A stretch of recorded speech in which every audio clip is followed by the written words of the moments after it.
Bom dia, irmãos. Hoje é dia 11 de junho do ano da graça de 2020. É feriado também hoje, um dos feriados móveis que o nosso país tem.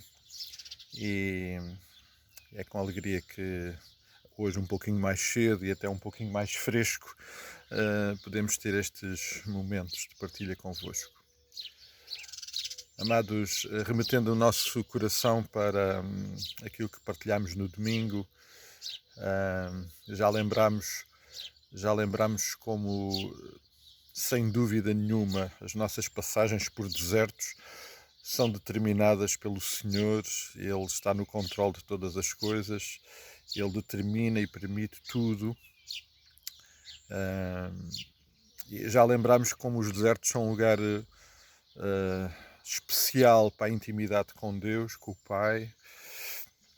E no domingo, na sequência da nossa reflexão, pensávamos mais dois aspectos que eu gostava de hoje ainda considerar convosco. Um é que o deserto, obviamente, é um lugar de sofrimento e que por razões óbvias também, o deserto é um lugar propício para sermos tentados.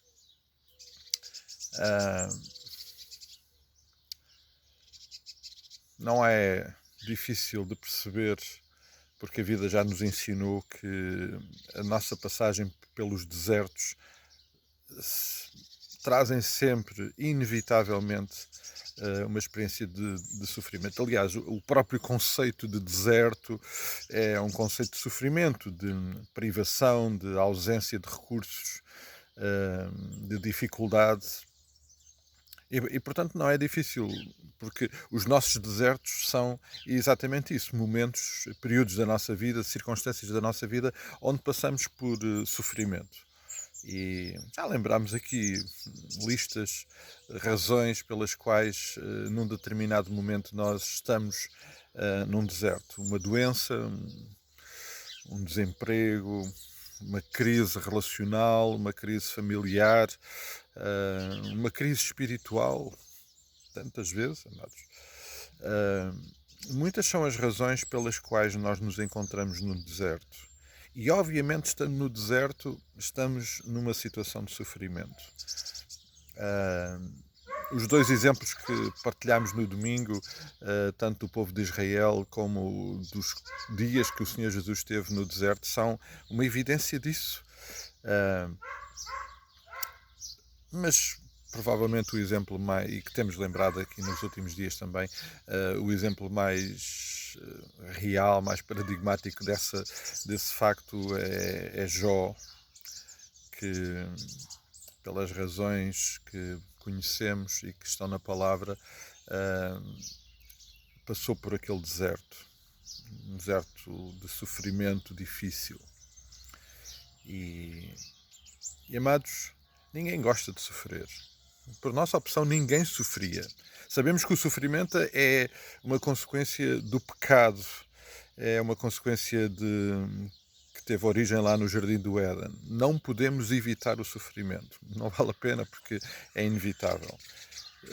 Nós não gostamos de sofrer. No entanto, quis Deus, apesar do sofrimento ser uma consequência do pecado, quis Deus que através do sofrimento nós passássemos por experiências únicas. E que o sofrimento fosse ele próprio uma experiência presente e parte do nosso percurso. E não necessariamente mau. O sofrimento, apesar de nós não o desejarmos, ele não é necessariamente mau. E temos que o encarar dessa forma também. Os atletas que nós vemos conquistar grandes triunfos, por detrás daquela vitória, às vezes de segundos, estão meses, anos de trabalho, de sofrimento, de entrega. A nossa vida é assim. Para um momento de vitória teve que haver muitos momentos de sofrimento. Penso isso muitas vezes quando estamos à mesa, não é? Porque estamos à mesa e ali durante alguns minutos deliciamos-nos com uma refeição, com um prato que às vezes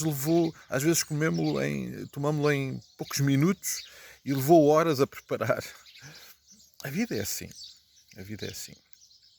E não é necessariamente má por causa disso. É uma consequência de algo que aconteceu, que nós não podemos alterar. Mas o deserto é de facto um lugar de sofrimento e nós temos que estar conscientes disso. E os desertos são parte da nossa vida. Agora, como eu estava a dizer, o sofrimento não é opção para nós. Nós preferíamos abdicar dele, mas através dele nós passamos por experiências e aprendemos coisas que de facto não aprendemos de nenhuma outra forma. Por isso, o Pai decidiu incluir no seu processo redentor para nós o sofrimento. E por isso o Senhor Jesus Cristo sofreu em nosso lugar. O sofrimento incluído também no processo redentor da nossa salvação. Mas, para além do sofrimento, como eu partilhei com os irmãos, há um segundo aspecto que eu hoje queria considerar, que é a grande possibilidade, quase certeza, que no deserto Satanás vai aparecer para tentar destruir-nos. Ele sabe que quando nós estamos frágeis é a oportunidade para ele infligir os seus ataques. Ele sabe que quando nós estamos em sofrimento estamos mais vulneráveis. Ele sabe que temos menos resistências, isso é natural, porque a vida também já nos ensinou isso, que as nossas circunstâncias frágeis nos tornam mais vulneráveis, e Satanás não vai perder essa oportunidade. Eu creio que nestes dias que estamos a viver, desta pandemia, que certamente tem tantos aspectos positivos que nós podemos reconhecer e que certamente serão de bênção para nós, também com toda a certeza Satanás está ativo e está a tentar, ele está a provocar destruição, ele está a tentar. Deixem-nos lembrar aquilo que Pedro disse em 1 de Pedro 5,8: sede sóbrios e vigilantes, o diabo, vosso adversário, anda em derredor como leão que ruge procurando alguém para devorar. Ele anda aí, amados. Ele não vai perder uma oportunidade de provocar sofrimento, destruição na nossa vida. E por isso este é um momento também de muito alerta. Agora vejam, Pedro começou este versículo dizendo: sede sóbrios e vigilantes. E esta ação de vigilância alcança-se também através das nossas disciplinas espirituais. Quanto mais próximos estivermos do Pai, obviamente mais resistentes teremos, mais capacidade de resistência teremos. Primeiro, para identificar as tentativas de destruição, as intervenções dele, que vão ser sempre muito subtis e armadilhadas e camufladas. E depois, ao identificar, podemos resistir. O versículo 7, antes deste versículo, Pedro está a dizer: lançando sobre ele a vossa ansiedade, porque ele tem cuidado de vós. Deus tem cuidado de nós. No meio do sofrimento, ele cuida de nós. No meio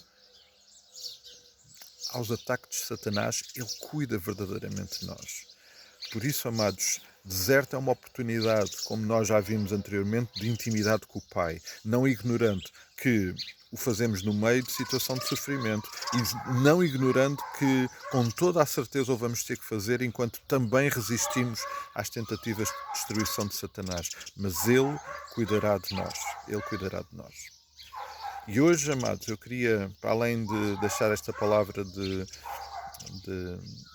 partilha convosco, de reflexão, pedir que hoje pudéssemos orar intencionalmente. E os irmãos sabem, os irmãos conhecem nomes, provavelmente alguns de vós são esses nomes. De irmãos que estão no meio de um deserto e que nós percebemos que estão a lutar com tentações. Satanás está a tentar provocar prejuízo nas suas vidas, pelas mais diversas ordens. Amados, nós precisamos de ser agentes também de bênção sobre a vida uns dos outros. Vamos orar uns pelos outros. Se alguém precisar, por favor, partilhe. Queremos orar por si. Queremos estar juntos nesta batalha. Deus fez-nos um corpo precisamente para isso. Sozinhos estamos muito mais vulneráveis e por isso queremos caminhar, mas também queremos desde já orar uns pelos outros. E se sabemos de situações particulares de realidade, de desertos, de sofrimento e de tentação, vamos orar por eles. Queremos orar, queremos nos sustentar em oração. E por isso o meu desafio hoje é que o possamos fazer, ah, independentemente da razão e do motivo pelo qual alguém está nesse deserto. Então que o Senhor nos abençoe, na certeza que Ele cuida de nós, um dia muito abençoado, para aqueles que podem hoje, pelas circunstâncias, não ir trabalhar porque é feriado, possam passar realmente um dia abençoado e buscando ao Senhor e tendo a certeza que Ele cuida de nós. Então a todos um grande e forte abraço e até amanhã, se o Senhor assim o permitir.